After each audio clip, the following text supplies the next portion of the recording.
Hello friends, welcome to this lecture. இந்த வீடியோல வந்து நம்ம என்ன பார்க்க போறோம்னு பாத்தீங்க அப்படின்னா எப்படி வந்து ஒரு ஃப்ரண்ட் எண்ட் வெப்சைட் வந்து ஹோஸ்ட் பண்றது, ஹோஸ்ட் பண்ண அப்புறமா எப்படி வந்து அந்த ஹோஸ்ட் நேம் வந்து டொமைன் நேம் கூட மேப் பண்றது, அதுக்கப்புறமா அந்த டொமைன் நேம் வந்து எப்படி நம்ம செக்யூர் பண்றதுன்னு சொல்லி பார்க்கலாம். So let's get start the video. First நான் என்ன பண்ணியிருக்கேன்னு பார்த்தீங்க அப்படின்னா ஒரு உபுண்டு மிஷின் வந்து லான்ச் பண்ணியிருக்கேன். லான்ச் பண்ணிட்டு அதை வந்து லாகின் பண்ணியிருக்கேன். லாகின் பண்ணிட்டு அப்பாச்சி 2 வந்து இன்ஸ்டால் பண்ணியிருக்கேன். ஸோ என்னோட ப்ரீவியஸ் வீடியோவில் வந்து எப்படி அப்பாச்சி 2 வந்து இன்ஸ்டால் பண்ணி அதில் வந்து மல்டிபிள் வெப்சைட் ஹோஸ்ட் பண்ணுறதுன்னு சொல்லி போட்டிருக்கேன். ஸோ அந்த வீடியோ பார்க்காதவங்க அந்த வீடியோ பார்த்துட்டு இந்த வீடியோ பாருங்கள். அப்போ தான் வந்து உங்களுக்கு கிளியராக புரியும். ஸோ நெக்ஸ்ட் பார்த்தீங்க அப்படின்னா நான் வார் www.html இது நம்ம அப்பாச்சி 2 இன்ஸ்டால் பண்ணால் மட்டும்தான் இந்த டேரக்டரி வந்து கிரியேட் ஆகும். கிரியேட் ஆன அப்புறமா வெர்ச்சுவல் ஹோஸ்ட்னு ஒரு டேரக்டரி நான் மேனுவலாக கிரியேட் பண்ணியிருக்கேன். கிரியேட் பண்ண அப்புறமா என்ன பண்ணியிருக்கேன்னு பார்த்தீங்க அப்படின்னா ஒரு friend.alvinitworld.com சொல்லிட்டு ஒரு டேரக்டரி. ஸோ இந்த டேரக்டரி நேம் பார்த்தீங்க அப்படின்னா உங்களுக்கு வந்து என்ன நேமில் வேணுமோ அந்த நேமில் வந்து நீங்கள் கிரியேட் பண்ணிக்கலாம்.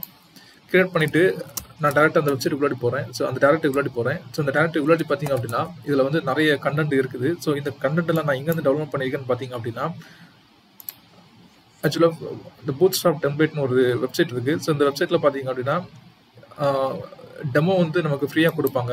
ஸோ அந்த டெமோவில் வந்து தான் நம்ம டவுன்லோட் பண்ணியிருக்கேன். ஸோ அது எப்படி நான் காமிக்கிறேன். ஸோ ஃபார் எக்ஸாம்பிள் இந்த வெப்சைட் நம்ம வேணும் அப்படின்னா இந்த லைவ் டெமோ இருக்குது பார்த்தீங்களா, இல்லை அப்படின்னா ஃப்ரீ டவுன்லோட் இருக்குது பார்த்தீங்களா, ஃப்ரீ டவுன்லோடை கிளிக் பண்ணும்போது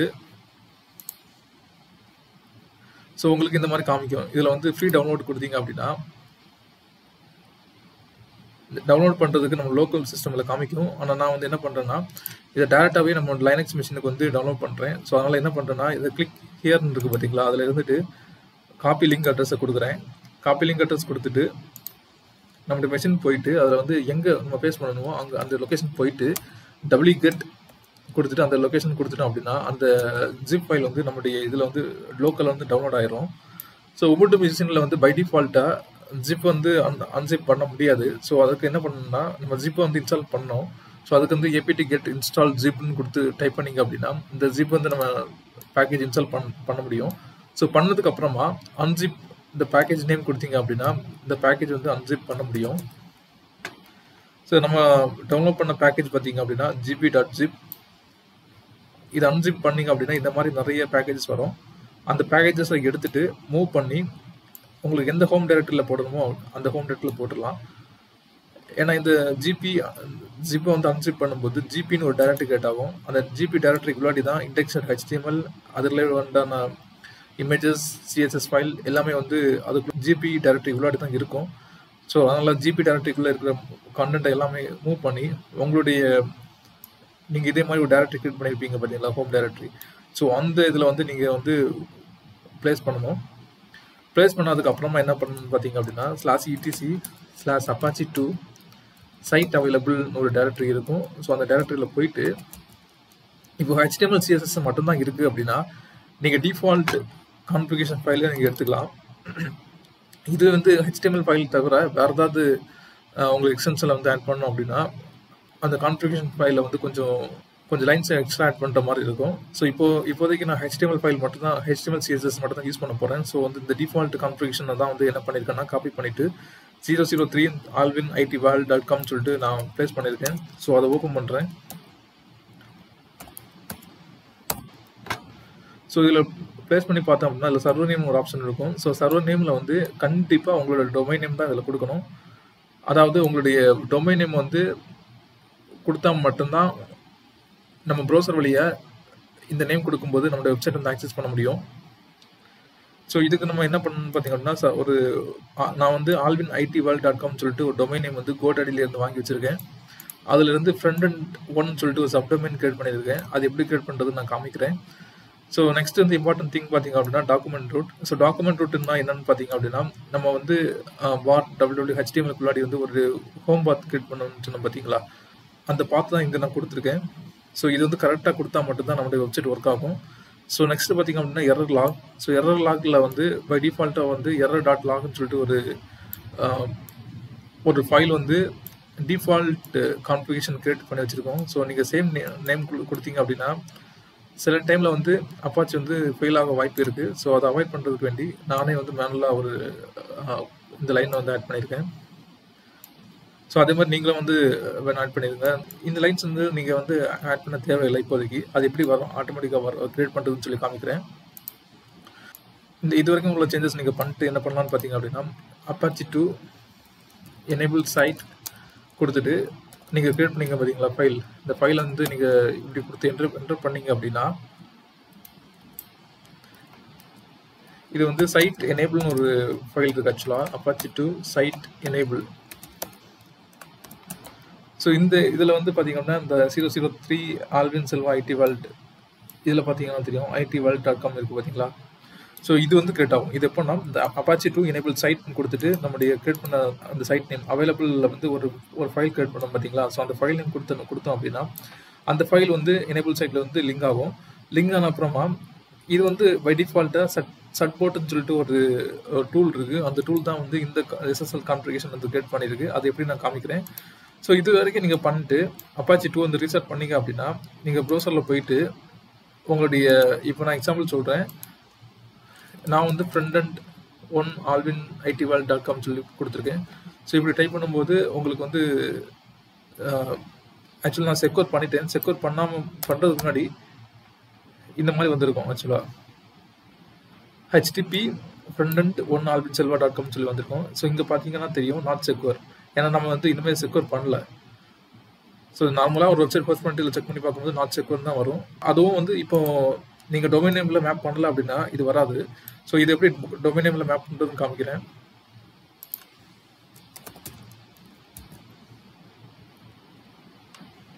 இப்போ நான் வந்து GoDaddyல வந்து ஒரு வெப்சைட் நான் வந்து லான்ச் பண்ணியிருக்கேன். ஸோ அதே மாதிரி நீங்களும் வந்து எக்ஸாம்பிளுக்கு வந்து ஒரு கம்மியான ஒரு வெப்சைட் வந்து நீங்கள் லான்ச் பண்ணலாம்.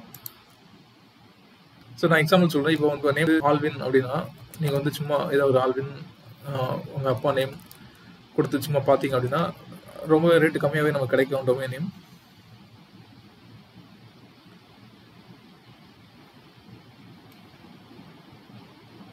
ஸோ இதில் வந்து 699 இருக்குது. ஸோ இதை பார்த்தீங்கன்னா alvinselva.shop வந்து 124 தான் இருக்குது. இந்த நேமில் நான் கொடுத்து பார்க்கும்போதே உங்களுக்கு தெரியுது. ஸோ 124ல் வந்து alvinselva.shopனு ஒரு டொமைன் நேம் கிடைக்குது. ஸோ இந்த மாதிரி விலை கம்மியான அமௌண்ட்டில் இருக்கிற ஒரு டொமைன் நேம் வந்து பர்ச்சேஸ் பண்ணிக்கோங்க. பர்ச்சேஸ் பண்ண அப்புறமா இதில் வந்து மை ப்ராடக்ட்ஸில் போனீங்க அப்படின்னா நீங்கள் பர்ச்சேஸ் பண்ண டொமைன் நேம் வந்து லிஸ்ட் ஆகும்.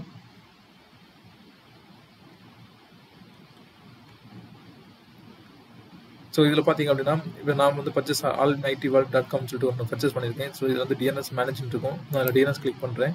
ஏன்னா நம்ம வந்து இப்போ ஒரு ஹோஸ்ட் ரெக்கார்டு வந்து ஆட் பண்ணணும். ஸோ இதில் பார்த்தீங்க அப்படின்னா இது வந்து என்னுடைய AWS இன்ஸ்டன்ஸோடைய பப்ளிக் IP அட்ரஸ்.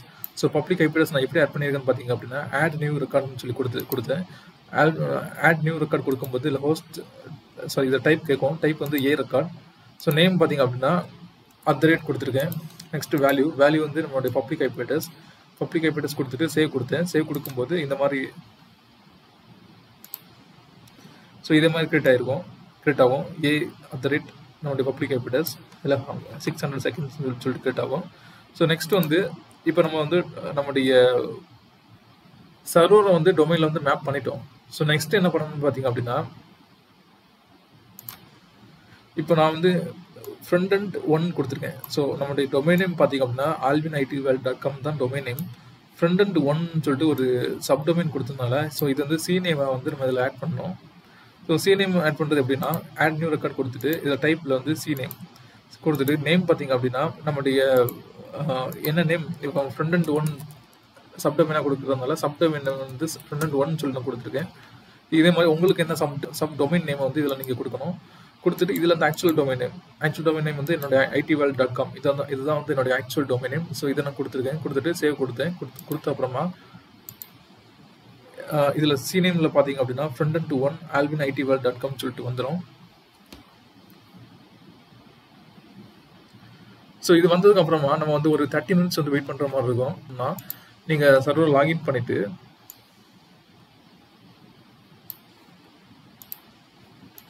ஃபர்ஸ்ட் வந்து நம்ம ஸ்னாப்டின்னு ஒரு பேக்கேஜ் வந்து நம்ம இன்ஸ்டால் பண்ணோம். ஸோ ஸ்னாப்டி ஒரு பேக்கேஜ் இன்ஸ்டால் பண்ணணும் அப்படின்னா ஃபர்ஸ்ட் வந்து apt get updateன்னு சொல்லி நம்ம டைப் பண்ணிவிட்டு ஸ்னாப்டி வந்து நம்ம இன்ஸ்டால் பண்ணோம். இன்ஸ்டால் பண்ண அப்புறமா அதுக்கப்புறம் நம்ம முக்கியமான டூல் வந்து சட்போர்ட். சட்போர்ட் இன்ஸ்டால் பண்ணால் தான் அதுவே மேனுவலாக வந்து நம்ம சர்டிஃபிகேட் வந்து டவுன்லோட் பண்ணி கொடுக்கும். ஸோ அந்த சர்டிஃபிகேட்டை யூஸ் பண்ணி தான் நம்மளால் வந்து நம்மளுடைய வெப்சைட் வந்து செக்யூர் பண்ண முடியும். ஸோ நீங்கள் என்ன பண்ணணும்னு பார்த்தீங்கன்னா, ஜஸ்ட் வந்து இந்த கமெண்ட் நீங்கள் டைப் பண்ணாலே போதும். ஸோ சப்போர்ட் வந்து இன்ஸ்டால் ஆயிரும். இன்ஸ்டால் ஆன அப்புறமா நம்ம லிங்க் பண்ணணும். இந்த கமெண்ட் அப்படியே காப்பி பண்ணி லிங்க் பண்ணிடுங்க. ஸோ நெக்ஸ்ட் பார்த்தீங்க அப்படின்னா, இப்போ நான் அப்பாச்சி 2 வந்து இன்ஸ்டால் பண்ணதால அப்பாச்சி -அப்பாச்சி கொடுக்குறேன். இதுவே என்ஜினிக்ஸ் யூஸ் பண்ணோம் அப்படின்னா -என்ஜினிக்ஸ் கொடுக்கணும். கொடுக்கும்போது நமக்கு இந்த மாதிரி டிஸ்பிளே ஆகும். ஸோ இதில் வந்து நான் சூடோ சட்போர்ட் அப்பாச்சின்னு கொடுத்துருக்கேன். ஸோ அப்பாச்சின்னு கொடுத்துட்டு நம்ம ஃபஸ்ட்டு என்ன பண்ணணும்னா frontend.alvinselva.it-world.com சொல்லிட்டு தான் நான் அந்த கான்ஃபிகரேஷன் இருக்குது பார்த்தீங்களா, அப்பாச்சி 2 உடைய configuration. So /etc/apache2 side available அதில் வந்து ஒரு கான்ஃபிகரேஷன் இருக்குது பார்த்தீங்களா. ஸோ அந்த கான்ஃபிகரேஷன் ஃபைலில் வந்து ஃப்ரண்ட் சொல்லிட்டு ஃபஸ்ட்டு நான் கொடுத்துருந்தேன். கொடுத்துட்டு என்னுடைய GoDaddyல வந்து சப்டொமைன் வந்து ஃப்ரண்ட் சொல்லிட்டு தான் ஃபஸ்ட்டு கிரியேட் பண்ணி வச்சுருந்தேன். கிரியேட் பண்ணி வச்சு பார்க்கும்போது file to authenticate some domains அப்படின்னு சொல்லிட்டு எனக்கு வந்து இது இன்வாலிட் ரெஸ்பான்ஸே வந்துட்டு இருந்து. ஸோ அதை நான் ஃபிக்ஸ் பண்ணுறதுக்கு என்ன பண்ணணும்னு பார்த்தீங்க அப்படின்னா, சைட் அவைலபிளில் போயிட்டு alvinitworld.com இருக்குது பார்த்தீங்களா, அதில் போயிட்டு சர்வர் நேம் வந்து சப்டொமைன் நேம் வந்து சேஞ்ச் பண்ணேன். அதை முன்னாடி ஃப்ரண்ட் சொல்லிட்டு இருந்துச்சு. அதுக்கப்புறமா ஃப்ரண்ட் 1 சொல்லிட்டு நான் சேஞ்ச் பண்ணேன். சேஞ்ச் பண்ண அப்புறமா அப்பாச்சி 2 வந்து ரீஸ்டார்ட் பண்ணேன்.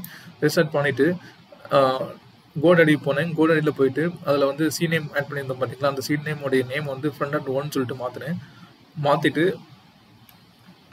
செக் பண்ணேன், என்னோட வெப்சைட் ஒர்க் ஆச்சு. அதே மாதிரி நெக்ஸ்ட் வந்து சப்போர்ட் -apache 2 அந்த கமாண்ட் வந்து எக்ஸிக்யூட் பண்ணேன்.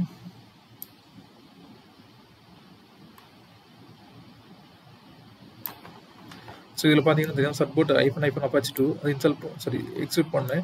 எக்ஸிக்யூட் பண்ணும்போது நான் நியூவாக கொடுத்த பார்த்தீங்களா டொமைன் நேம் சப்டொமைன் அது வந்து லிஸ்ட் ஆச்சு. frontend1.alvinselva.it-world.com லிஸ்ட் ஆச்சு.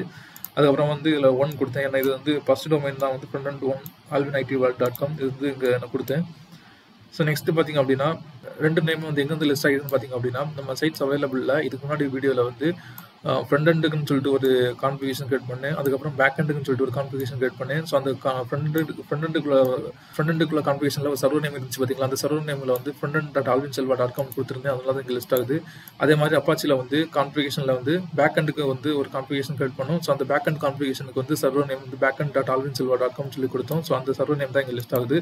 ஸோ அப்பாச்சி அந்த கான்ஃபிகரேஷன் ஃபைலில் வந்து சர்வர் நேம் ஒரு ஆப்ஷன் இருக்கும் பார்த்தீங்களா. ஸோ அந்த ஆப்ஷனில் வந்து சர்வர் நேமில் நம்ம என்னெல்லாம் கொடுக்குறோமோ அதெல்லாம் வந்து லிஸ்ட் ஆகும். ஆனால் இதில் வந்து நம்ம ஒரு வேளை நம்ம backend.alvinselva.com இது வந்து நம்மளுடைய GoDaddyல இல்லை. ஸோ இந்த டைமில் நம்ம செக்யூர் பண்ண ட்ரை பண்ணணும்னு பார்த்தீங்க அப்படின்னா நம்மளால் செக்யூர் பண்ண முடியாது. ஏன்னா இது நம்ம டொமைன் நேமே alvinselva.com சொல்லிட்டு ஒரு டொமைன் நேம் இல்லை. ஸோ அதனால் நம்ம செக்யூர் இது 2 கொடுத்தா கூட இதில் வந்து HTTPS கன்வெர்ட் ஆகாது. நம்ம வந்து alvinitworld.com சொல்லிட்டு டொமைன் நேம் வந்து GoDaddyல வாங்கியிருக்கோம். இந்த நேம் மட்டும் தான் வேலிடாக இருக்குது. இது மட்டும் தான் ஒர்க் ஆகும். ஸோ நெக்ஸ்ட் அதனால நான் 1 சூஸ் பண்ணியிருக்கேன். 1 சூஸ் பண்ண உடனே alvinselva.com சொல்லிட்டு ரிக்வஸ்ட் சர்டிஃபிகேட் இதுக்கு வந்து ஒரு சர்டிஃபிகேட் ரிக்வஸ்ட் சென்ட் ஆயிருக்கு.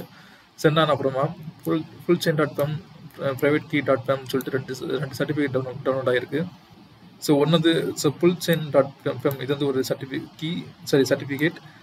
privatekey.com இது வந்து ஒரு கீ சர்டிஃபிகேட், ஒரு கீ சேவ் ஆகிருக்கு. சேவ் ஆகிடுச்சு. அதுக்கப்புறம் வந்து எக்ஸ்பீரியன் 8/4. ஸோ ஒரு 2 months தான் வேலிடாக இருக்குது.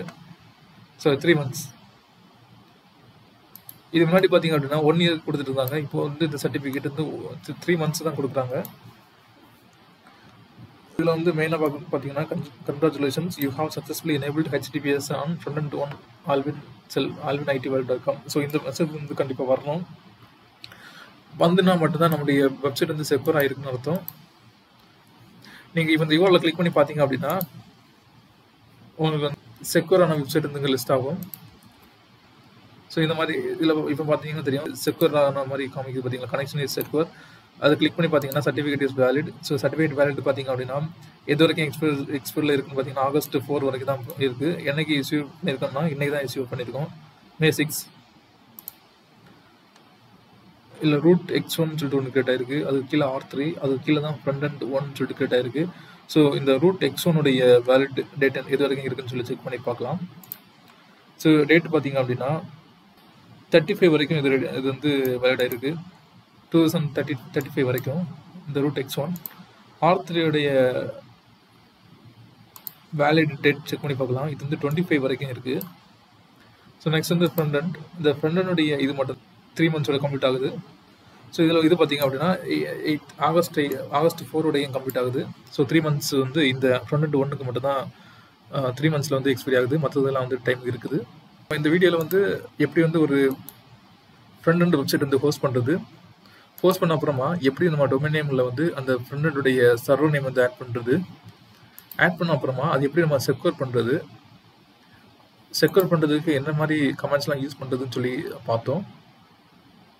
ஸோ இதுதான் வந்து இந்த வீடியோடைய அப்ஜெக்டிவ். இந்த வீடியோ வந்து உங்களுக்கு ரொம்ப ஹெல்ப்ஃபுல்லாக இருக்குன்னு சொல்லி நம்புகிறேன். தேங்க்ஸ் ஃபார் வாட்சிங் திஸ் வீடியோ.